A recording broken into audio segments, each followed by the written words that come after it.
ಗಿಲ್ಲಿ ಗೆಲ್ಲೇಬಾರ್ದು. ಯಾಕಂತಂದರೆ ಶೋದು ಮರ್ಯಾದೆನೇ ತೆಗೆದಿದ್ದಾನೆ ಅವನು. ಒಂದು ಶೋನಿಗೆ ಬಂದಮೇಲೆ ಒಂದು ಸ್ವಲ್ಪ ತಲೆ ಬಾಚಿಕೊಂಡು ಸ್ವಲ್ಪ ನೀಟಾಗಿರಬೇಕು. ಏನು 1000 ಡ್ರೆಸ್ ಇರಬೇಕಂತ ಇಲ್ಲ, ಇರೋ ಡ್ರೆಸ್ಸಲ್ಲೇ ಚೆನ್ನಾಗಿ ನೀಟಾಗಿರಬೇಕು.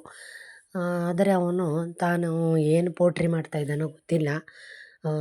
ಹನುಮಂತನ ಥರ ತಾನು ತುಂಬ ಸರಳವಾಗಿದ್ದೀನಿ, ಸಿಂಪಲ್ ಆಗಿದ್ದೀನಿ ಅಂತ ತೋರಿಸ್ತಾನೆ ಏನೋ. ಆದರೆ ಹನುಮಂತು ಯಾವತ್ತೂ ಇವನ ಥರ ತಲೆ ಕೆದರ್ಕೊಂಡು ಮುಖ ತೊಳೆದೇನೆ ಹುಚ್ಚುಚ್ಚಾಗಿ ಇರ್ತಿರಲಿಲ್ಲ.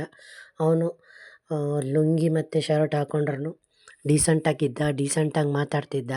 ಹನುಮಂತನಿಗೆ ಈಗ ಇಲ್ಲಿಗೆ ಆಕಾಶ ಭೂಮಿ ಅಂತರ.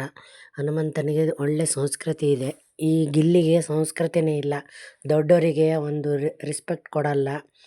ಆಮೇಲೆ ಎಲ್ಲರನ್ನೂ ಹೀಯಾಳಿಸಿ ಕಾಮಿಡಿ ಮಾಡೋದು. ಆ ಹೀಯಾಳಿಸಿ ಮಾಡೋ ಕಾಮಿಡಿ ಒಂದು ಕಾಮಿಡಿನ ಅದು. ಅವನಿಗೊಂದು ಕಾಮಿಡಿ ಮಾಡೋಕ್ಕೆ ಬರಲ್ಲ. ಅವನಿಗೆ ಬೇರೆ ಅಭಿಮಾನಿಗಳು. ಆ ಅಭಿಮಾನಿಗಳು ಬಿಗ್ ಬಾಸಲ್ಲಿ ಗಿಲ್ಲಿ ಗೆಲ್ದಿದ್ರೆ ಬಿಗ್ ಬಾಸ್ ಮನೆಗೆ ಕಲ್ಲೊಡಿತೀವಿ, ಇವರೆಲ್ಲ ಒಂದು ಅಭಿಮಾನಿಗಳ ಯಾವ ಇದರಿಂದ ಬಂದಿದ್ದಾರೋ ಗೊತ್ತಿಲ್ಲ ಅವರು. ಆ ಥರದ ಅಭಿಮಾನಿಗಳು ಗಿಲ್ಲಿಗಿದ್ದಾರೆ. ಅಲ್ಲ, ಅಭಿಮಾನಿಗಳ ಬಗ್ಗೆ ನಾವೇನು ಹೇಳೋಕ್ಕಾಗಲ್ಲ. ಯಾಕಂದರೆ ಗಿಲ್ಲಿ ಏನು ಹೇಳಿರಲ್ಲ ಅಭಿಮಾನಿಗಳಿಗೆ. ಆದರೆ ಈ ಥರ ಗಿಲ್ಲಿ ಅಂತೂ ಗೆದ್ದರೆ ಬಿಗ್ ಬಾಸ್ ಶೋಗೆ ಒಂದು ರೆಸ್ಪೆಕ್ಟ್ ಇರಲ್ಲ. ಯಾಕಂತಂದರೆ ಬಿಗ್ ಬಾಸ್ ಶೋನಲ್ಲಿ ಒಂದು ಸ್ವಲ್ಪ ಡೀಸೆಂಟಾಗಿ ಒಂದು ಸಂಸ್ಕೃತಿ ಇದ್ದಿದ್ದನ್ನೆಲ್ಲ ತೋರಿಸ್ಬೇಕು. ಅದು ಬಿಟ್ಬಿಟ್ಟು ಈ ಥರ ಗಿಲ್ಲಿ ಥರ ತೋರಿಸಿ ಬಿಗ್ ಬಾಸ್ ಆಡಿಸಿದ್ರೆ ಅಷ್ಟೇ. ಅದು ಏನೋ ಇಟ್ಕೊಂಡಿದ್ದಾರೆ, ಫೈನಲ್ವರೆಗೆ ಇಟ್ಕೊಳ್ಳಿ. ಸಬ್ಸ್ಕ್ರೈಬ್ ಅವರ್ ಚಾನಲ್, ನಮ್ಮ ಚಾನಲ್ ಸಬ್ಸ್ಕ್ರೈಬ್ ಮಾಡಿ. ಆ್ಯಕ್ಚುಲಿ ಹೇಳ್ಬೇಕಂದ್ರೆ ಅಲ್ಲಿರೋ ಒಳಗಡೆ ಇರೋ ಯಾರಿಗೂ ಅರ್ಹತೆನೇ ಇಲ್ಲ ಬಿಗ್ ಬಾಸಲ್ಲಿರೋಕ್ಕೆ. ಟ್ರೋಫಿ ಗೆಲ್ಲಕ್ಕೆ ಯಾರಿಗೂ ಅರ್ಹತೆ ಇಲ್ಲ. ಆ್ಯಕ್ಚುಲಿ ಇವಳು ಜಾಹ್ನವಿ ಗೆಲ್ಲಬೇಕಿತ್ತು. ಅವಳಂತೂ ಆಲ್ರೌಂಡರ್ ಇದ್ಲು. ಧ್ರುವಂತೂ ಪರವಾಗಿಲ್ಲ. ಈ ಧ್ರುವಂತಲ್ಲ, ಇವನು ಧನುಷು ಗೆಲ್ಲಬೇಕಾಗಿತ್ತು. ಆದರೆ ಧನುಷು ಈ ಕಾವ್ಯ ಮತ್ತು ಉಳಿದ ಇವರ ಹಿಂದ್ಗಡೆ ಇರ್ತಾಯಿದ್ದ. ಅವ್ರುಗಳು ಈ ಕಾವ್ಯ ಎಲ್ಲ ಈ ಧನುಷನ ಚಿಯರ್ ಗರ್ಲ್ ಥರ ಕೆಲಸ ಮಾಡ್ತಾಯಿದ್ರು. ಅವ್ರುಗಳ ಜೊತೆ ಸಿಕ್ಕಿ ಆ ಧನುಷಿಗೂ ಎಲ್ಲ ಬೆಲೆ ಹೋಯಿತು. ಅವನು ಅವ್ರ ಜೋಡಿ ಇಲ್ಲದೆ ಒಬ್ಬನೇ ಆಡಿದ್ದಿದ್ರೆ ಧನುಷ್ ನಿಜವಾಗ್ಲೂ ಟ್ರೋಫಿಗೆ ಗೆಲ್ಲಬೇಕಾಗಿತ್ತು. ಇವಾಗ ಅವ್ನು ಗೆಲ್ತಾನೆ, ಯಾರು ಗೆಲ್ತಾರೋ ಗೊತ್ತಿಲ್ಲ. ಬಟ್ ಧನುಷು ಒಳ್ಳೆ ಹುಡುಗ, ಡೀಸೆಂಟಾಗಿದ್ದಾನೆ, ಎಲ್ಲ ಇದ್ದ. ಆದರೆ ಅವನು ಈ ಕಾವ್ಯದ್ದು ಫ್ರೆಂಡ್ಶಿಪ್ಪು ಎಲ್ಲ ಮಾಡಬಾರ್ದಾಗಿತ್ತು. ಅವ್ರುಗಳ ಕಾವ್ಯ ಅಂತೂ ವೇಸ್ಟ್ ಬಾಡಿ. ಅವಳು ಸ್ವಲ್ಪ ಗಿಲ್ಲಿ ಅಂತೇಳಿ ಗಿಲ್ಲಿ ತಾನು ಗೆಲ್ಲಕ್ಕಾಗಿ ಅವಳು ಇಷ್ಟು ದಿವಸ ಗಿಲ್ಲಿ ಏನು ಮಾಡಿದ್ರೂ ಸುಮ್ಮನೆ ಇದ್ಕೊಂಡು ಬಂದಿದ್ದಾಳೆ.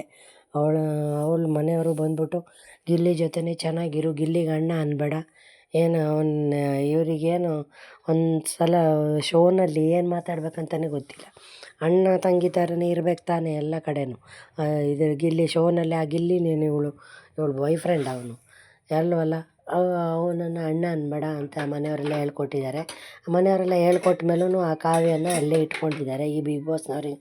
ಮತ್ತೊಂದು ಯಾಕೆ ಅವ್ರನ್ನ ಇಟ್ಕೋಬೇಕು? ಜಾಹ್ನವಿ ಅಂಥವ್ರನ್ನ ಎಲಿಮಿನೇಟ್ ಮಾಡಿ ಆ ಕಾವ್ಯನಂಥ ಸಂಸ್ಕೃತಿ ಇಲ್ದಿದ್ದವ್ರನ್ನ ಇಟ್ಕೊಂಡಿದ್ದಾರೆ.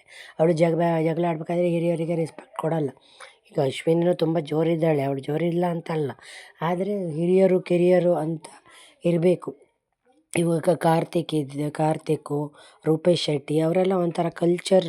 ಮತ್ತು ಹನುಮಂತು ಅವ್ರು ಯಾರೂ ಸಂಸ್ಕೃತಿಯನ್ನು ಬಿಟ್ಟು ಅವ್ರು ಆಟ ಆಡಿಲ್ಲ. ಅದಕ್ಕಾಗಿ ಅವ್ರು ಗೆದ್ದಿದ್ದಾರೆ. ಅವ್ರು ಗೆದ್ದಿದ್ದಕ್ಕೆ ಬಿಗ್ ಬಾಸ್ ಕಪ್ ಕೊಟ್ಟಿದ್ದಕ್ಕೂ ಒಂದು ಮರ್ಯಾದೆ ಇದೆ. ಒಂದು ಆಲ್ರೌಂಡ್ರ್ಗಳಿಗೆ ಬಿಗ್ ಬಾಸ್ ಟ್ರೋಫಿ ಕೊಟ್ಟಿದ್ದಾರೆ ಅಂತ ಒಂದು ಮರ್ಯಾದೆ ಇರುತ್ತೆ. ಆದರೆ ಈ ಗಿಲ್ಲಿ ಕೊಟ್ಟರೆ ಇವನು ಸರಿಯಾಗಿ ಮಾತು ಆಡಲ್ಲ. ಎಲ್ಲರನ್ನೂ ಕೆಳಗಡೆ ಹಾಕಿ ಅವ್ರನ್ನ ಜಾಹ್ನವಿಗಾಗಲಿ ಅಶ್ವಿನಿಗಾಗಲಿ ಅವರವ್ರಿಗಿಂತ ದೊಡ್ಡವರು ಆ ರಘುಗಾಗಲಿ ಒಂದು ರೆಸ್ಪೆಕ್ಟ್ ಕೊಟ್ಟು ಮಾತಾಡಲ್ಲ.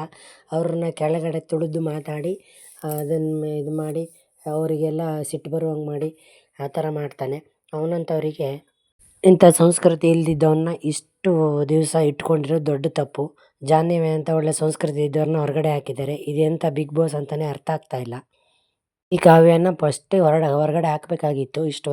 ಇಷ್ಟು ದಿವಸ ಇಟ್ಕೊಂಡಿದ್ದೆ ಜಾಸ್ತಿ. ಗಿಲ್ಲಿ ಅಂತೂ ಗೆಲ್ಲೇಬಾರ್ದು. ಗಿಲ್ಲಿ ಕಾವ್ಯ ಇಬ್ಬರೂ ಗೆಲ್ಲಬಾರ್ದು. ಉಳಿದವ್ರು ಯಾರು ಗೆದ್ದರೂ ಓಕೆ, ಗಿಲ್ಲಿ ಅಂತೂ ಗೆಲ್ಲಬಾರ್ದು.